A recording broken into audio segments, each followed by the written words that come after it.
I feel like after I slammed back a can of Coke, my mind went into overdrive, and before you know it, things were easily triggering me. Hey guys, this is Mick with NPMO. I'm a recovery coach here to help you finally quit your addiction to porn, masturbation, and obsessive orgasms. Stick around because this could be the most important video you watch today. So today, I'm going to answer a few random questions I got in my email. Question number 1. Is masturbating to my girlfriend or my wife okay? And the short answer is no, it's not. Masturbation basically needs to be off the table for anybody who's addicted to porn or masturbation or obsessive orgasms through masturbation and porn.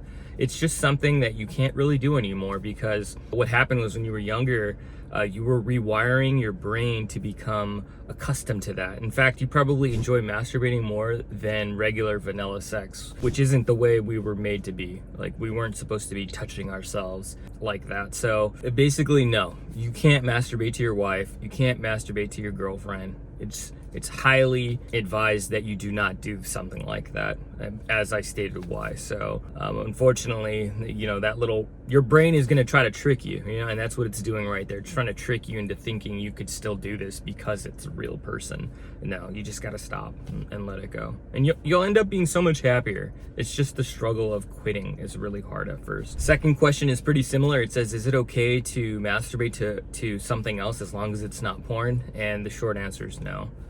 You just want to get masturbation off your mind. You just don't want to do it anymore. Don't touch yourself. It sounds crazy, but you can do that, and eventually you'll get to the place where you just stop doing that and you'll feel a lot better, okay? Question number 3 is, what are my thoughts on caffeine? And so my thoughts on caffeine or any other stimulants is that it can be triggering. There's been times in the past where I was at lunch, totally sober, and then I feel like after I slammed back a can of Coke, my mind went into overdrive, and before you know it, things were easily triggering me, kind of pushing me to go act out. So any type of stimulants I would try to stay away from.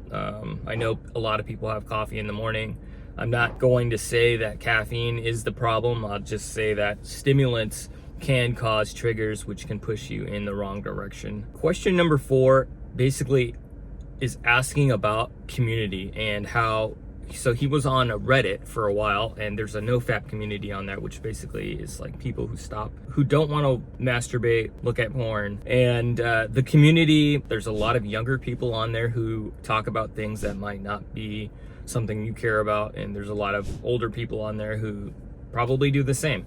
And so just because that community didn't work for you doesn't mean that there's not another one out there for you. Having a group of people, or even just one person that knows about your addiction and is trying to actively help you or is in the same struggle as you, can do wonders for you.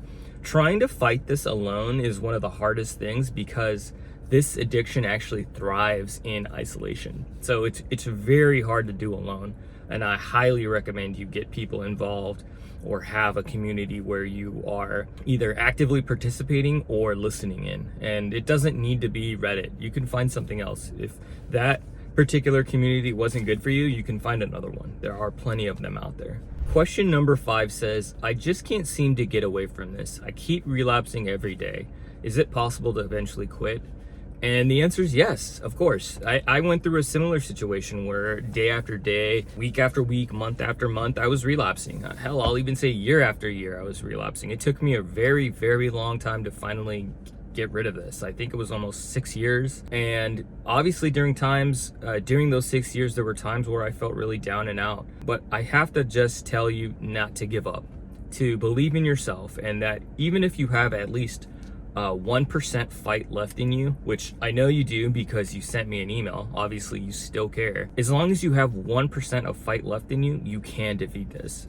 Just keep nurturing yourself and taking care of yourself. Don't give up. Get back up. Every time you fall, you get back up. And you have to do something different, okay?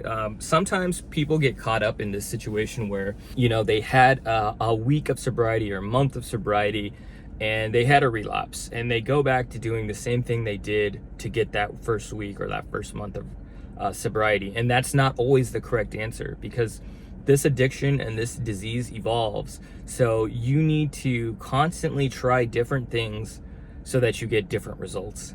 Don't go back trying the same stuff. Obviously, you can use some of the tools you used, but if you had a relapse, let's say late at night, 11 o'clock, 12 o'clock, you're watching TV and that happened, you went to the dark side, don't continue to keep doing that. You have to do something different. So if you want different results, you have to take different actions. And I know that sounds really easy, but I'm just gently mentioning that to you so that you understand you can defeat this. No matter how many times you've failed, you can get back up, you can try again, and eventually you will succeed. Eventually that 1% of fight you have will turn into 2%, and then 5%, and then 20%. And before you know it, you have the upper hand on this. And as I always advocate for, is not to push for the feeling of, hey, I've been recovered, but instead I'm in recovery or I'm recovering. And that way you just stay taking your medicine. I guess you could call it medicine. I take a little bit of medicine, maybe every day I take about 20 to 30 minutes of medicine, which is basically recovery work, that helps me stay sober. And I'd rather do that for the rest of my life than continue to have relapses because I thought I was recovered. That saying, it says, I think it goes like this. It says, if you stay ready, you don't have to get ready. So believe in yourself, you've got this. And for everybody out there who's struggling, please don't give up on yourself. Keep the faith. Remember, there's no magic bullet. I would love to just make one video that helps you solve all of your problems, but that's just not the way this addiction and this disease works. So keep trying, don't give up, change your tool set or your actions. If something's not working for you, you have to change. It's not always about working harder. Sometimes you have to work smarter. Every step you take brings you closer towards freedom. Check out my other content if you need help. Be sure to like this video, subscribe, and leave a comment below. Share it with somebody who you think might need help, because this is a silent thing and a lot of people don't talk about. Don't be afraid to help somebody who, if you think they need help or if they've told you they need help. If you're interested in more recovery help, you can DM me on Instagram at ENDPMO. You're here for a reason. This isn't an accident. You didn't just stumble across this video. So remember, take serious action because this is a serious problem. And I know you want to fix yourself. I know you want to heal yourself. No matter what, don't ever give up on yourself, okay? You can do this. I believe in you, believe in yourself. Hang in there. Peace. So I had a few questions from you were rewiring.